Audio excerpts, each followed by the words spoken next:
우리가 코로나가 시작이 되면서 모이지 못했던 우리 월상 예배 우리가 또 회복하고 또 새벽 기도도 우리가 회복하면서 우리 교회를 다시금 기도로 세울 수 있는 그런 은혜가 임하길 함께 기도하면서 오늘 예배를 하나님 앞에 드렸으면 좋겠습니다. 여러분 혹시 결정장애라고 하는 말씀을 들어보셨지요? 무엇을 결정해야 되는데 빠른 결정을 하지 못하고 고민하는 시간이 길어져서 마지막까지 결정을 못하는 것을 두고 결정장애다 이렇게 얘기를 하는데 요즘에는 자기 스스로가 나는 결정장애인 것 같아, 당신이 정해, 이렇게 얘기하는 사람들이 참 많아진 것 같아요. 심지어는 짜장면을 먹을까 짬뽕을 먹을까 이렇게 갈등하다가 결정하지 못하고 중국집을 안 가는 사람도 있다 그래요. 그래요.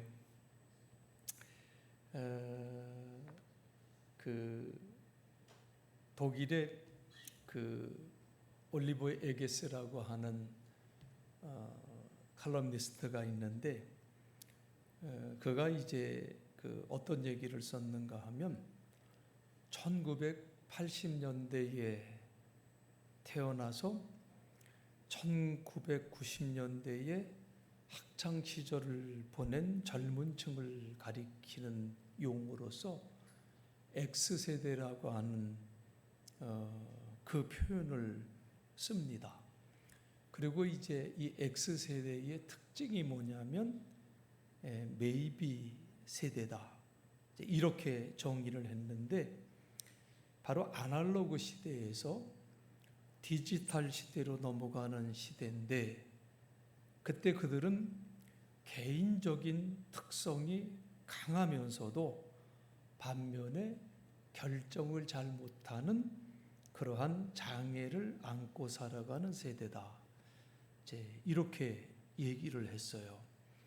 그러면서 이어서 하는 말이 뭐였냐면, 사실 우린 다들 잘 지내고 있다. 그럼에도 불구하고 다들 붕 떠 있는 듯한 느낌에서 벗어나지 못하고 있다.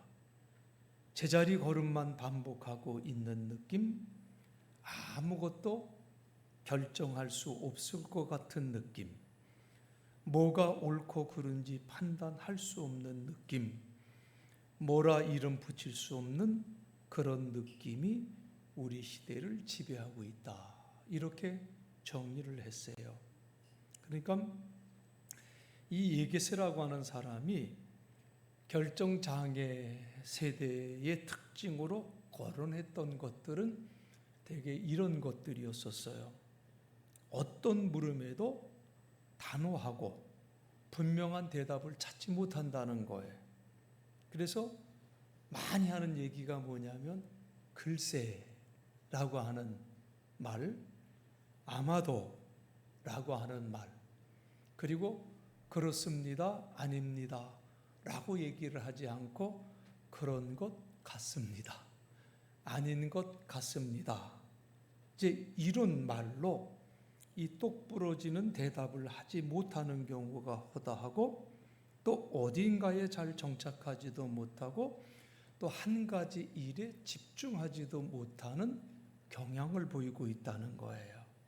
자, 그런데 이런 이들을 보고 기성세대들은 뭐라고 얘기했냐면, 애들이 왜 이렇게 나약하냐, 왜 이렇게 우유부단하냐, 왜 이렇게 결단력이 부족하냐라고 비판을 했는데, 예게스라고 하는 분은 이 결정장애 세대의 태도는 개개인의 나약함이라기보다는 급격한 사회 변화 속에서 그 이유를 찾아야 된다 이렇게 말을 했어요.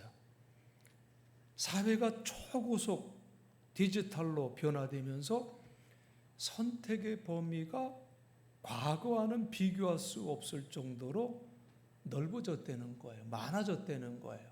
그렇기 때문에 무언가를 결정하는 일이 그만큼 더 어려워졌다고 하는 거죠.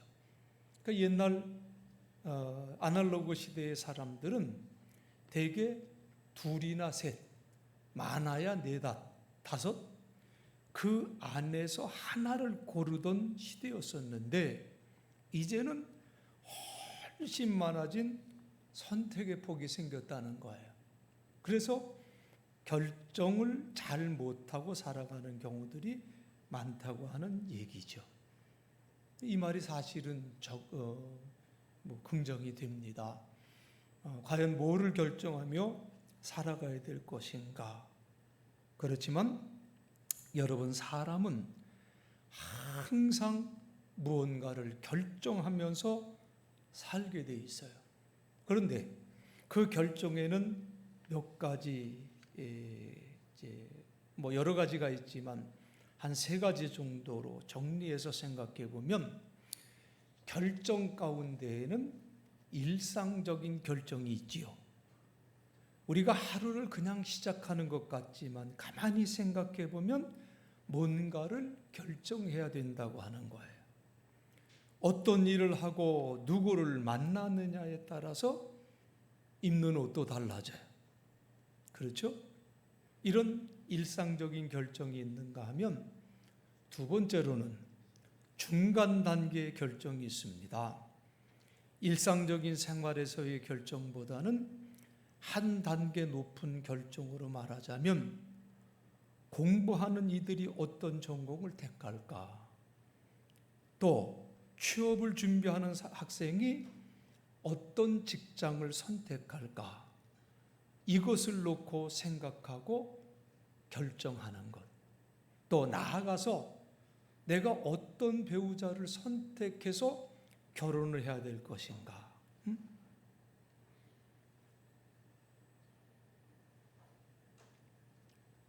어떤 결정을 내리느냐에 따라서 내 삶이 달라지는데, 그 결정은 섣불리 결정할 수가 없어요.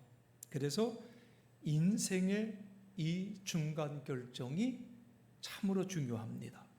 그리고 세 번째로 가장 중요한 결정은 생과 사를 결정하는 그 일이에요. 우리 예수님 말씀하시기를 살아있으나 죽은 사람이 있고 죽은 것 같으나 살아있는 사람이 있다고 말씀을 하셨어요. 호흡이 있다고 다 살아있고 호흡이 끊어졌다고 다 죽은 것이 아니라고 하는 말씀이지요. 그리고 중요한 것은 여러분, 바로 이것을 내가 결정하며 살아간다고 하는 거예요. 어쩌면 그런 의미에서 이 결정이 가장 중요한 결정이고 가장 결정적인 결정이 아닐까 생각이 됩니다. 오늘 우리가 누가복음 5장 1절로 11절의 말씀을 함께 보았는데, 오늘 본문에 나오는 베드로라고 하는 사람은 참 대단한 사람이에요. 갈릴리 바닷가에서 고기 잡는 어부로 잔뼈가 굵었던 사람이지만 어느 날 한두 시간 그물질한 것도 아니고 밤새도록 밤을 새워서 아침까지 그물을 내렸는데 헛수고를 하고 하는 수 없이 돌아와서 그물을 씻는데 그 자리에 예수님이 오셨잖아요. 자, 예수님이 베드로에게 깊은 데로 가서 그물을 내려 고기를 잡으라고 말씀을 하십니다. 그러자 베드로가 우리들이 밤이 새도록 수고하였으되 잡은 것은 없지만은 말씀에 의지하여 내가 그물을 내리겠습니다. 정말 근사한 대답을 하고 있어요. 본문을 보면서 정말 우리가 놀라운 것은 베드로는 사실 호락호락한 사람이 아니었었어요. 고기 잡는 데는 누구보다도 전문가였고요. 그런데 예수님이 말씀하시자마자 그물을 내리기로 결정을 했다. 도무지 일상적인 성격과는 사뭇 다른 결정 아니겠습니까? 여러분, 우리 주변에도 보면 참 대하기 어려운 사람들이 사실 있습니다. 무슨 일에 대해서 자부심으로 똘똘 뭉친 사람들을 간혹 보게 되는데, 그 일에 대해서만큼은 내가 전문가라고 하면서 남의 얘기는 도통 듣지 않는 답답한 사람들이 있죠. 이런 사람을 만나는 것은 참 힘들어요. 그런데 베드로는 예수님의 말씀을 듣고는 머뭇거리거나 이익을 계산하지 않고, 내가 밤새도록 그물을 내렸지만 내가 전문가 아닙니까? 소용없습니다. 이런 얘기를 한 것이 아니라 즉각적으로 결정을 내렸다는 거지요. 뿐만 아니라 그 뒤에 예수님이 사람을 낚는 어부가 되게 하시겠다고 하니까 그때 역시 베드로 모든 것을 다 버리고 즉시 예수님을 따랐다고 성경은 말씀하고 있어요. 결국 베드로의 오늘 이 결정적인 그 결단이 사도 바울과 함께 하나님 앞에 귀히 쓰임받는 두 기둥 중에 하나가 되었고, 예수님의 제자를 대표하는 사람이 되었던 것을 우리는 기억해야 돼. 여러분, 우리는 예수 그리스도를 믿는 사람들인데, 그렇잖아요. 예수 그리스도를 믿는 사람들인데 항상 이것을 생각할 수 있어야 돼요. 뭘 생각해야 되느냐? 내가 예수를 믿는 사람으로서 어떻게 하면 나는 예수를 잘 믿을 수 있을까? 아멘이신가요? 어떻게 하면 내가 예수를 정말 근사하게 믿을 수 있을까? 우리가 사실은 신앙생활을 하면서 이것을 생각하며 신앙의 삶을 살아야 돼. 아니, 이왕 믿으려면 잘 믿어야 되잖아요. 예수 믿는 모양만 있고 예수 믿는 그 능력이 없는 사람이라면 그건 어리석은 사람이에요. 우리가 잘 믿고 그 믿음의 능력이 내 삶 속에서 나와야 된다는 거예요. 그렇다면 우리가 예수를 잘 믿으려면 여러분 어떻게 해야 되겠습니까? 오늘 본문에서 우리가 깨닫게 되는 것, 오늘 본문에서 우리가 배우게 되는 것은 결단이라고 하는 거예요. 베드로는 엄청난 결단을 했어요. 예수님의 그 말씀 한마디에 이유도 달지 않고 그냥 따랐어요. 이 결정이 베드로로 하여금 그렇게 귀한 일꾼으로 설 수 있게 되었다고 하는 사실이. 그러니까 여러분, 교회에 열심히 다닌다고 하는 것은 참으로 귀한 거예요. 저는 사실 이 자리에서 이렇게 말씀을 나누며 여러분을 바라볼 때마다 마음이 이렇게 항상 이렇게 뭉클해요. 쉽지 않은 걸음이에요. 이 자리가 쉽지 않은 걸음이에요. 그런데 이 자리로 함께하기 위해서 정말 힘을 다해서 함께하는 거거든요. 참 감사해요. 그런데 여기에 우리가 하나를 더 해야 된다는 거예요. 열심히 최선을 다해야 되는데 어떻게 해야 되느냐? 항상 예수를 바로 믿겠다. 예수를 잘 믿겠다. 이러한 결단을 우리가 날마다 더 해야 될 줄로 믿습니다. 사실 여러분, 예수는요 편하게 믿는 게 아니요. 예수는 어떻게 믿는 게 아니라고요? 편하게 믿는 게 아니에요. 참 늘 저는 이 지점에서 저는 많은 갈등이 있어요. 이렇게 하면 성도님들이 힘들 텐데, 이제 이런 생각 때문에 힘들어할 때가 많이 있어요. 근데 사실 우리가 가만히 생각해 보면 예수는 편하게 믿는 게 아니고 쉽게 믿는 것도 아니에요. 그리고 예수를 믿는 것은 부담 없이 믿는 것도 아니에요. 예수를 잘 믿기 위해서는 어느 정도의 부담을 가져야 되고, 그 부담 앞에 내가 설 때마다 예수를 잘 믿어야 하겠다고 하는 결정을 해야 된다는 거예요. 여러분, 오늘 이 자리에 함께 하려고 할 때에 여러분 마음에 얼마나 큰 부담이 있었겠습니까? 저기 멀리 영종도에서 전철이 있어요? 그럼 어떻게 오셨어요? 차를 갖고 오셨고, 저 의정부에서. 그죠? 가까운 분들이 없어요. 아니, 가까운 분이 우리 한정선 권사님 계시지만 걸어오시는데 얼마나 힘드셔. 이 언덕으로 올라오시는데 얼마나 힘드셔. 그죠? 그럼에도 불구하고 예수는 편하게 믿는 게 아니야. 부담이 있지만 그래도 잘 믿어야지. 이 결단이 있기 때문에 오늘 이 자리에 우리 모두가 함께 한 줄로 믿습니다.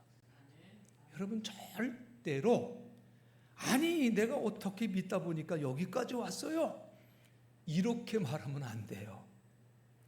예수를 믿기로 내가 결단했기 때문에 이 자리까지 왔습니다 라고 하는 그러한 중심이 우리에게 있어야 된다는 거예요. 내가 예수를 더 잘 믿어야 되겠다, 이 결정 없이 교회만 왔다 갔다 한다면 그 신앙에는 진보가 없어요. 그 신앙에는 항상 그 자리에. 신앙생활하는 사람들은요, 어떻게 하면 예수를 잘 믿을까? 항상 생각해야 돼. 그리고 여러분, 이 생각을, 이 질문을 내 스스로에게 던지면서, 그리고 여러분들은 이런 결정을 해야 돼요. 이왕 시작한 신앙생활인데 더 예수님을 잘 믿어야 되겠다, 잘 믿겠다 결정하시기를 주의 이름으로 축원드립니다. 무엇이든지 결정을 내릴 때에는 쉬운 일이 아니지만 막상 결정을 내리면 그 다음부터는 그렇게 어렵지 않다는 것을 깨닫게 됩니다. 사랑하는 성도 여러분, 여러분들이 언제 예수를 믿기로 결정했든지 그것은 참 여러분에게 복이고 여러분의 삶에 참으로 귀한 일이에요. 그리고 그 결정은 가치 있는 결정이었었어요. 우리 모두는 이왕에 믿는 예수를 더 잘 믿기 위해서, 또한 항상 예수를 잘 믿겠다고 하는 결단을 먼저 내리는 자세를 가지고 살아가면서 베드로보다, 사도 바울보다 더 귀하게 쓰임받고 칭찬받는 성도로 살아가시길 주님의 이름으로 간절히 축원드리겠습니다. 이 시간 우리 성찬 예식을 시작합니다. 먼저 우리 주보에 있는 내용을 참조해 주시길 바라겠습니다.